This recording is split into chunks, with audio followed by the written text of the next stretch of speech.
नमस्कार साथियों, आप देख रहे हैं हमारा वाईफाई टीचाला यूट्यूब चैनल।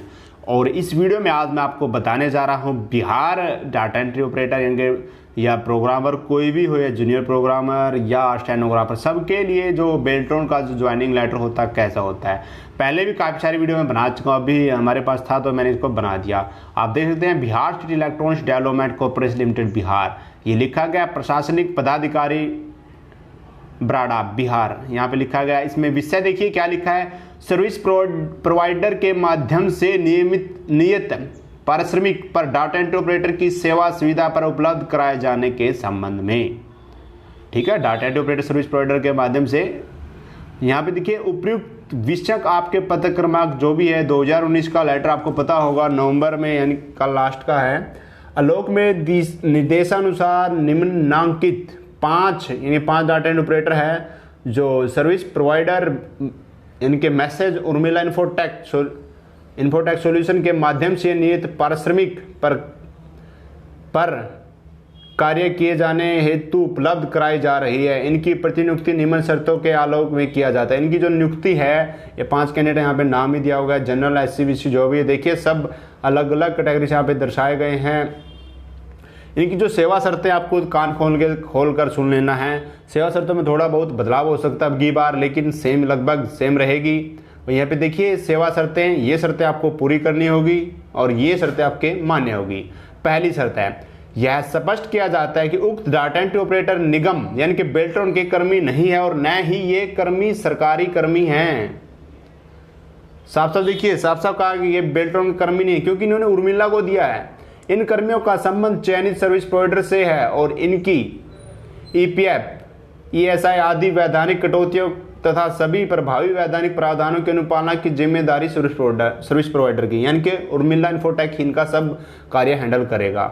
लेकिन अब की बार बेल्ट्रॉन करने जा रहा है, कुछ लग रहा है ऐसा KYC के कारण।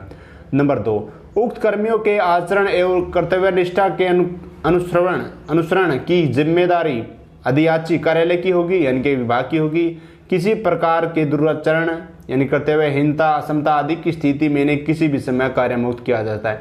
ये कह रहा है यहाँ पे साफ साफ बेल्ट्रॉन की जो विभाग है उसके ऊपर जिम्मेदारी है, वो अगर ये गलत चलते हैं, अच्छा कार्य नहीं करते, तो इसको बिल्कुल इनको आप किसी समय कार्य मुक्त यानी कि आप हटा सकते हो। नंबर 3, यदि निगम यानी बेल्ट्रॉन के द्वारा किसी सर्विस प्रोवाइडर की सेवा समाप्त की जाती है तो उक्त कर्मियों की सेवा भी उसी तिथि से स्वतः समाप्त हो जाएगी। साफ से कहा है कि बेल्ट्रॉन ने ये कहा है कि जब कोई जैसे उर्मिला इन्फोटेक है, अगर इसकी सेवा समाप्त हो जाती है, इसका टेंडर यानी कि जो कुछ खत्म हो जाता है, तो इनकी भी उसी समय सेवाएं समाप्त हो जाएगी। बेल्ट्रॉन ने सर्विस प्रोवाइडर से उक्त प्रकार के कर्मियों की सेवा उपलब्ध कराने का पूर्ण प्रयास करेगा। ठीक है, बेल्ट्रॉन ने कहा कि दूसरे जो सर्विस प्रोवाइडर है उनके माध्यम से ये सेवाएं मैं देता रहूंगा। नंबर 4, डाटा एंट्री ऑपरेटर की सेवा शुल्क की राशि अधियाची विभाग से प्राप्त होने के पश्चात ही चयनित सर्विस प्रोवाइडर के माध्यम से संबंधित कार्यरत व्यक्ति को भुगतान दिया होगा। इन्होंने कहा है जैसे विभाग सर्विस प्रोवाइडर को सैलरी देगा तो सर्विस प्रोवाइडर फिर इनको सैलरी देगा। ठीक है, साथ ही साथ अधियाची विभाग द्वारा यह सुनिश्चित किया जाएगा कि भेजे जा रहे डाटा एंट्री ऑपरेटर आदि का समय समय मासिक भुगतान नियमित रूप से किया जाए, ताकि किए जाने वाले वैधानिक कटौती तथा EPF ESI में देय विलंब दंड से बचा जा सके तथा इन कर्मियों को नियमित रूप से कार्य के आधार पर भुगतान मिलता रहे। नंबर 5, यदि भुगतान में विलंब के कारण EPF ESI आदि कटौतियों में दंडात्मक शुल्क आदि के भुगतान की स्थिति बनती है तो अधियाची विभाग को यह अतिरिक्त शुल्क वहन करना पड़ेगा। यानी कि विभाग ने अगर सैलरी लेट की है, इनका जो फंड है वो कटता है, तो उसका जिम्मेदार विभाग होगा और उन्होंने अतिरिक्त सैलरी देनी पड़ेगी। ठीक है,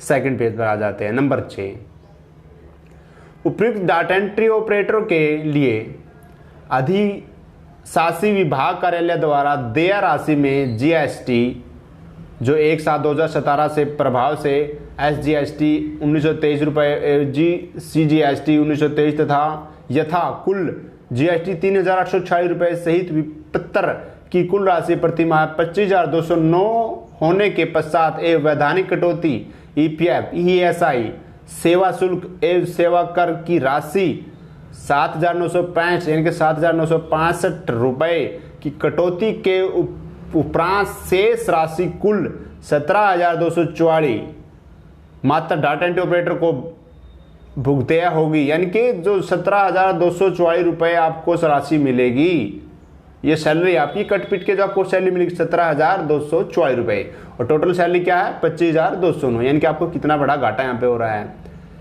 सरकार द्वारा पारिश्रमिक दर बढ़ाने घटाने पर तत्समय संशोधित समझा जाएगा। यानी कि ये कभी भी घट बढ़ सकती है अगर सरकार को फेरबदल करती है। नंबर 7वां पॉइंट पे आते हैं। सुविधा कर्मियों को प्रत्येक वर्ष पारिश्रमिक में पिछले वर्ष की तुलना में 10% की वृद्धि की जाएगी। सबसे बड़ी अच्छी खबर है। हर वर्ष आपको 10% यानी कि इंक्रीमेंट वो मिलता रहेगा, यानी कि वार्षिक वृद्धि आपकी होती रहेगी। यह वृद्धि प्रत्येक कर्मियों द्वारा 1 वर्ष सुविधा में नियोजन के उपरांत ही स्वीकृत होगी, यानी कि जब आपको 1 साल हो जाएगा। पारिश्रमिक वृद्धि की गणना हमेशा जनवरी माह के पहली तारीख से ही की जाएगी। यानी कि जो आपकी 5% यानी कि 10% जो आपका वार्षिक वेतन बढ़ेगा वो जनवरी की पहली तारीख से काउंट किया जाएगा। अगर आपने फरवरी में किया है तो आगे जनवरी में आपसे जनवरी से मिलेगा, आगे जनवरी से 1 साल होगा तो आपको।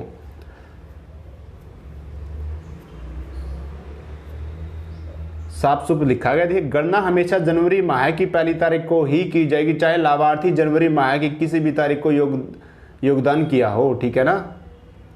फरवरी है उससे आगे कि किसी माह में योगदान करने वाले सुविधा कर्मी को उसके 1 वर्ष की अवधि के पश्चात आने वाली पहली जनवरी से ही पारिश्रमिक वृद्धि की भुगतान की देयता होगी।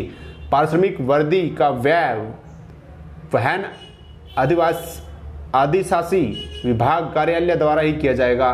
तो यहाँ पे स्पष्ट कर दिया है इन्होंने, बेल्ट्रोन ने इसमें ज्वाइन लेटर में, कि अगर आपकी फरवरी को 1 साल होती है ना, तो आपको जैसे आपको 2021 फरवरी में 1 साल हो जाएगी तो आपको 2022 की जनवरी से ही आपको इंक्रीमेंट मिलेगा। ठीक है। तो ये तो बड़ी समस्या है यार, 1 महीना तो खा भी लेते। नंबर 8 में है अधिशासी विभाग कार्यालय द्वारा डाटा एंट्री ऑपरेटर की संख्या एवं उपस्थिति के आधार पर प्रत्येक माह की 20 तारीख तक उपस्थिति विवरण Bihar state electronic development corporation limited Patna को उपलब्ध कराएगा, जिसके आधार पर अनुपातिक गणना के अनुसार बेल्ट्रॉन द्वारा 25 तारीख तक विपत्र तैयार कर भेजा जाएगा। प्रत्येक माह की 20 तारीख तक उपस्थित विवरणी प्राप्त नहीं होने के पश्चात बेल्ट्रॉन द्वारा 25 तारीख तक विपत्र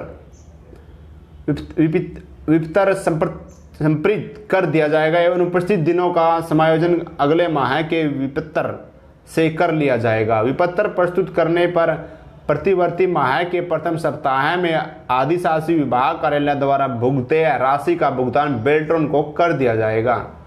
ठीक है। Number 9 Bihar state electronics development corporation limited Patna कार्य दिवसों पर 100% डाटा एंट्री ऑपरेटर की उपस्थिति सुनिश्चित करेगा। उपस्थिति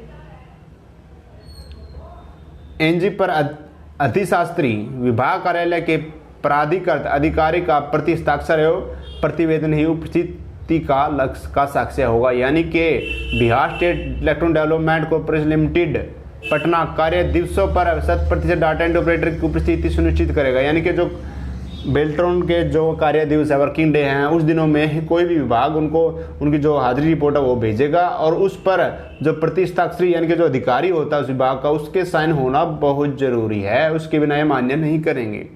जो 10वां यहाँ पे पॉइंट है, यह प्रतिनियुक्ति योगदान स्वीकृति की तिथि से 1 वर्ष, साफ नोट कर लीजिए, 1 वर्ष के लिए मान्य होगा। यदि अधिशासी विभाग कार्यालय द्वारा कोई विपरीत तथ्यात्मक टिप्पणी प्राप्त नहीं होती तो सेवा काल स्वत नवीकरण हो जाएगा तथा यह व्यवस्था 60 वर्ष की आयु तक लागू रहेगी। यहाँ पे साफ कर दिया है कि अब 60 वर्ष की आयु तक ये नियम लागू रहेगा। लेकिन आपने विभाग पर कोई आपत्ति आपने नहीं लेनी है। अगर विभाग आप पर कोई आपत्ति लगाता है, आप अगर ऐसा कोई कांड कर देते, कोई काम कर देते हैं, तो आपको बिल्कुल विभाग हटा देगा और आपको बेल्ट्रॉन भी नहीं रखेगा। नंबर 11 है जो वित्त विभाग बिहार पटना द्वारा मासिक पारिश्रमिक में वृद्धि वैधानिक कटौती उपलब्ध कराए जाने की स्थिति में अधिशासी विभाग कार्यालय द्वारा भी तदनुसार वृद्धि की जाएगी। देखिए, वित्त विभाग बिहार पटना द्वारा मासिक पारिश्रमिक में वृद्धि वैधानिक कटौती उपलब्ध कराए जाने की स्थिति में अधिशासी विभाग कार्यालय द्वारा भी तदनुसार वृद्धि की जाएगी। इन्होंने ये कहा है कि बिल्कुल हम सैलरी भी अगर सरकार बढ़ाती है तो तो बिल्कुल विभाग द्वारा जो नोटिफिकेशन जारी होता है उसका हम पालन करेंगे और वो आपको मानना होगा सभी विभागों को। तो दोस्तों ये आपने देखा ज्वाइनिंग लेटर, यहाँ पे इस ज्वाइनिंग लेटर से जुड़ी कुछ शर्तें, और आपको अब पता चल गया कि सैलरी क्या है आपकी और कितना आपको मिलता है। और वीडियो अच्छा लगा तो लाइक कीजिए, कुछ मन में सवाल है कमेंट जरूर कीजिए, और वीडियो को लाइक करना मत भूलना। इस वीडियो को इतना वायरल कर देना, कम से कम 1 लाख इस पर व्यू आने चाहिए सभी साथी भाइयों को जैसे पहले आए हुए हैं। और जल्दी से लाइक ठोक दो जो हमारे अच्छे फैन है, वीडियो को शेयर करो धड़ल्ले से ज़्यादा डिस्क्रिप्शन में टेलीग्राम ग्रुप है उसको ज्वाइन करो अभी जल्दी, और वीडियो को शेयर करो।